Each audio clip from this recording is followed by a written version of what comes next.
If a vault is opened from the inside, without a key, without a sound, you don't notice it happening. You only notice what's gone. This is the Midnight Box, coming out of the Hood River Valley. The lines are quiet tonight, just the low hum of the board and a story that never quite closed. Montreal, winter of 1911. The Bank of Montreal vault job wasn't discovered in the moment. It revealed itself slowly, the way careful work usually does. Clerks arrived, doors opened, routine held, then someone went down to the vault.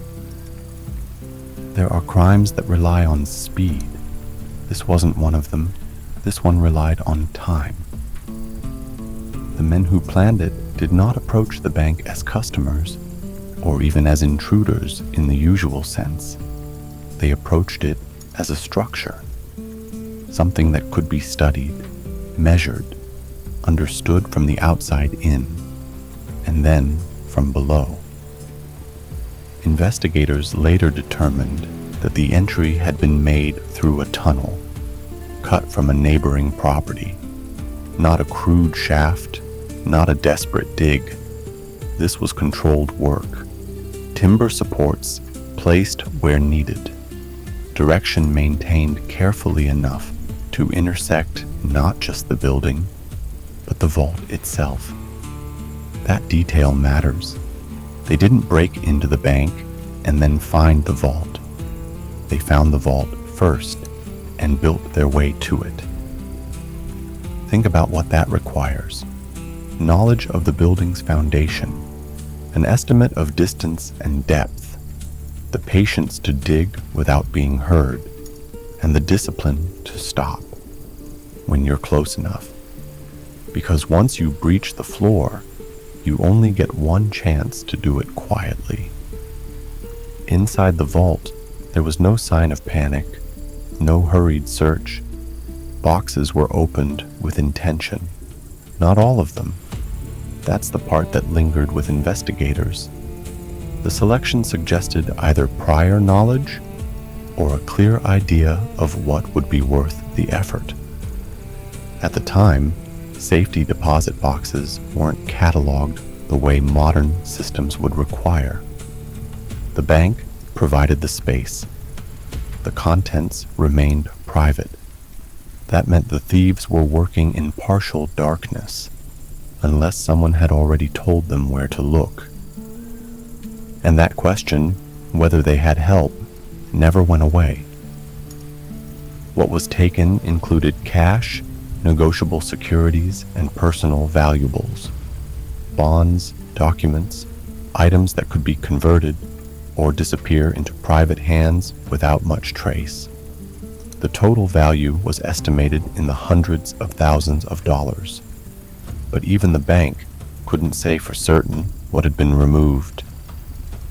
Some losses were declared immediately. Others may never have been reported at all. There's a tendency to think of theft as taking whatever you can carry. This was different. This was choosing what mattered and leaving the rest behind. The suspects, such as they were, came into focus afterward. Investigators looked first at the most difficult question: who could have known enough to attempt this?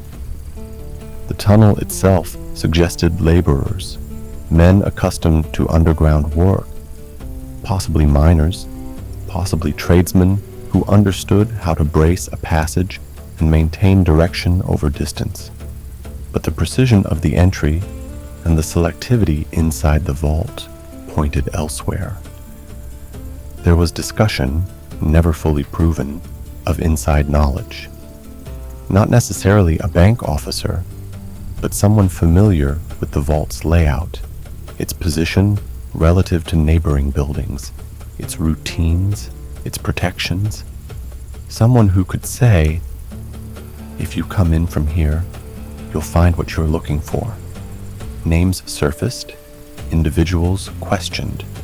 At least one suspect was believed to have connections to both construction work and prior criminal activity. Another line of inquiry followed known safecrackers of the era, men who specialized in vault work, who might have lent their knowledge even if they weren't present for the digging.